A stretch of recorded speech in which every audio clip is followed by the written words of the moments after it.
Assalamualaikum warahmatullahi wabarakatuh. Subahul khair. Kaifa halukum? Alhamdulillah bi khair.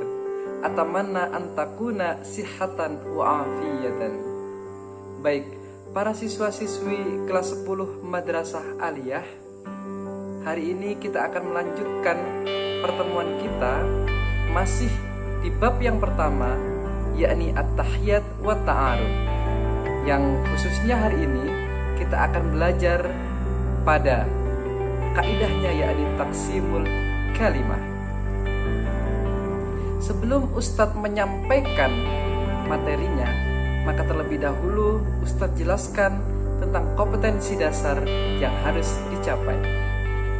Kompetensi dasar 3.2, menganalisis gagasan dari teks bahasa Arab yang berkaitan dengan tema at-tahiyat wa ta'aruf dengan memperhatikan bentuk, makna, dan fungsi dari taqsimul kalimah wal al-arqam.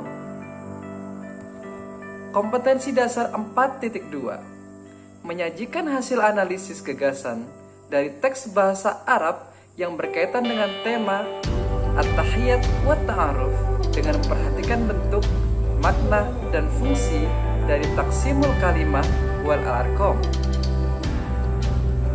Selanjutnya mari kita lihat penyusunan narasi sebagai berikut. Kalimah atau dalam bahasa Indonesia kita kenal sebagai kata mempunyai 3 komponen. Yang pertama, ismun atau isim yang berarti kata benda. Kemudian fi'lun atau fi'il yang berarti kata kerja. Dan yang terakhir ada huruf atau harfun yang berarti huruf.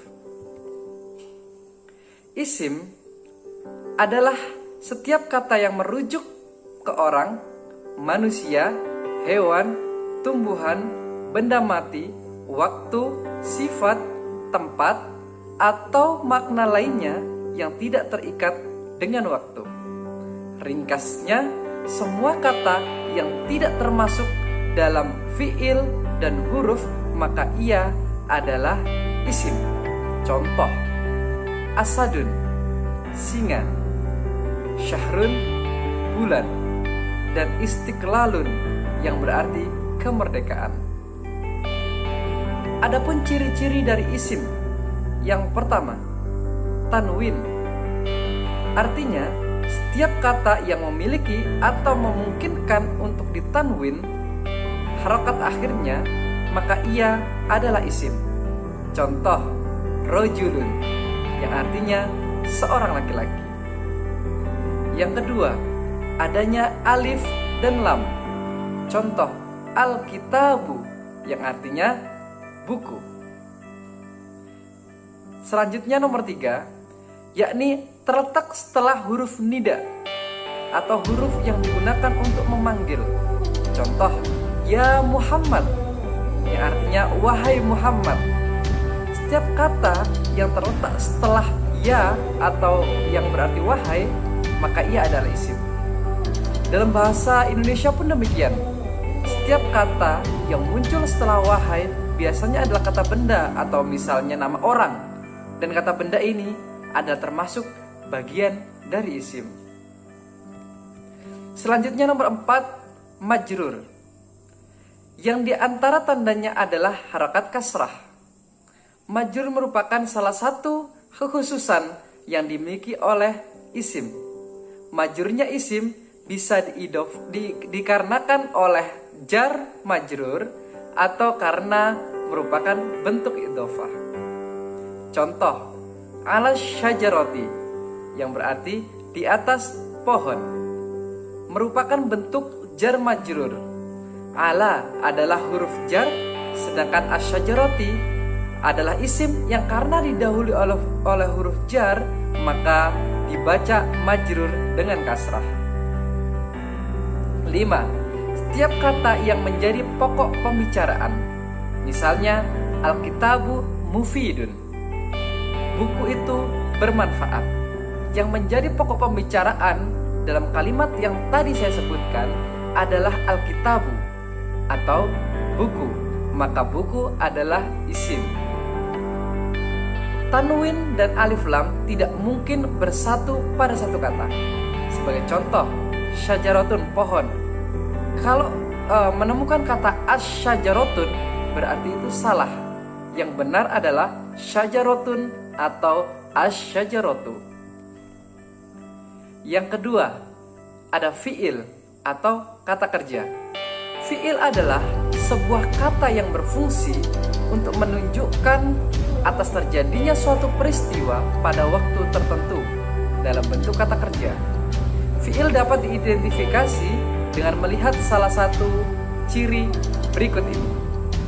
Yang pertama, ta fa'il, yaitu huruf ta yang berkedudukan sebagai pelaku pekerjaan. Contoh, kata betu, yang artinya aku telah menulis.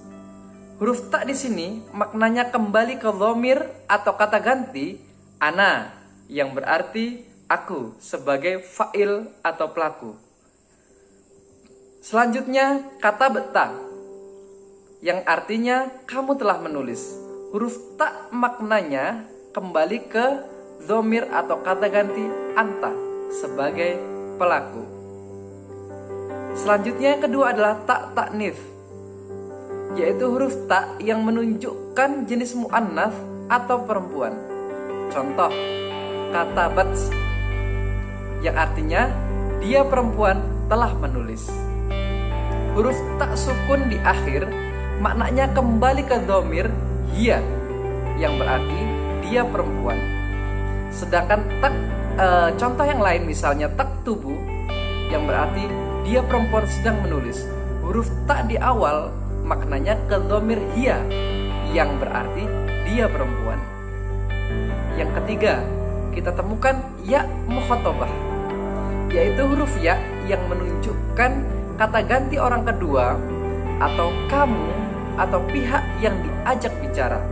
Contoh, taktubina, yang artinya kamu perempuan sedang menulis. Kemudian contoh lagi, uktubi, ya, yang artinya wahai kamu perempuan tulislah. Yang keempat, kita temukan nun taukid, yaitu huruf nun yang ditambahkan di akhir kata untuk menunjukkan makna penekanan. Contoh, liyaktubanna, yang artinya hendaklah dia benar-benar menulis. Terdapat ciri-ciri lain yang memudahkan kita sebenarnya, misalnya ada qad, sa, safa, dan lain sebagainya. Yang terakhir, harfun, atau biasa dalam bahasa Indonesia disebut huruf. Huruf yang termasuk dalam kategori kalimah adalah huruf ma'ani. Huruf ma'ani dikategorikan kalimah karena huruf tersebut memiliki makna atau arti.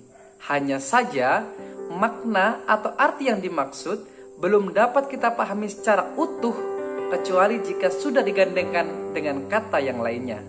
Dalam bahasa Indonesia mungkin kita kenal dengan kata sambung atau sejenisnya. Contoh, wa yang artinya dan, summa yang artinya kemudian, min yang artinya dari. Sampai di sini, apakah ada pertanyaan anak-anak? Baik, jika tidak ada pertanyaan, maka Ustadz cukupkan sampai sekian.